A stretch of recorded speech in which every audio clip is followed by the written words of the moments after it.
Benjamin Franklin, who is considered a founding father of the United States, is also considered a news media pioneer and one of the United States' first great newspapermen. And as a result, he's also a great champion of free speech and the free press. As a matter of fact, he wrote, "When this support is taken away, the constitution of a free society is dissolved." And that is the tradition Black-led press in the United States have followed, tirelessly using their platforms to educate and inform their readers, as well as spotlight corruption and abuses of power that were inconsistent with a true democracy, or what it was to live in a true democracy. And Black women media contributors played a major role in this effort across the history of the United States through to today, at great danger to themselves, some of whom I write about in my book, The Instigators.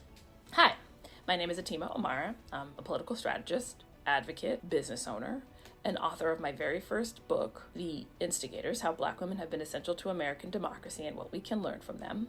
It'll be published by HarperCollins out later this year in May 5th, 2026. Between 2025 to 2026, Black women's employment rate dropped 1.4 percentage points to about 55.7. And this is one of the sharpest one-year declines in the last 25 years. In many of those Black women who lost their jobs are in the media. And just to give you an idea how bad it is, CBS News, which is a storied news institution, laid off most of its staff, most of whom are people of color, women, including their entire race and culture reporting teams. Teen Vogue, their entire political team was laid off. This magazine has gained nationwide respect in political media for covering untold stories of importance to women, people of color, and youth. Many of that staff were Black women, people of color, and queer and non-binary folks. There were significant layoffs at Vibe magazine ahead of a merger, and there have even been disconcertingly some very high-profile dismissals. Karen Attiah, a columnist and opinion editor at the Washington Post, was fired.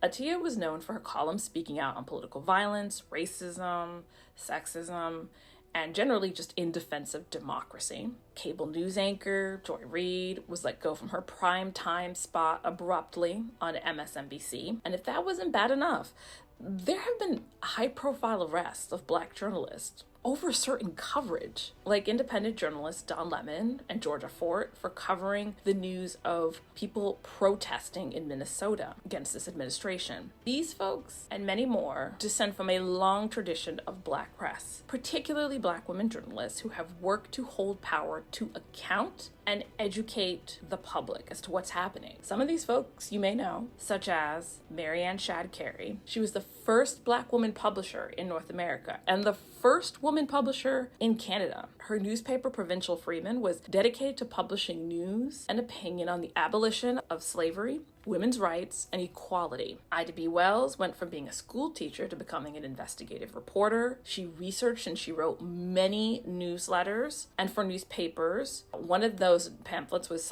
called Southern Horrors, and it was on lynching, which was used to subdue Black protest against their treatment in the Jim Crow South. Daisy Bates in the 20th century used her status as the co-owner of the Arkansas State Press to cover the civil rights movement in the 40s, 50s, and 60s, and even gained national attention and acclaim for it. And their goal was no different from what Ben Franklin and his colleagues did in their taking up the pen against the British Crown to bring to light mistreatment and abuse during the 1770s, 18th century American Revolution. Except for these women, they were shining a light now on the United States that was incongruent in living up to their ideals of liberty and justice for all. Today, with the consolidation of corporate media, layoffs as ad revenue goes down for news outlets in a bad economy, and fraught political times, the work of these folks is even more essential. They know that, and it's why many are turning to freelancing media and nonprofit news outlets to continue their work. With your resources, they can continue to do the work they needed to do,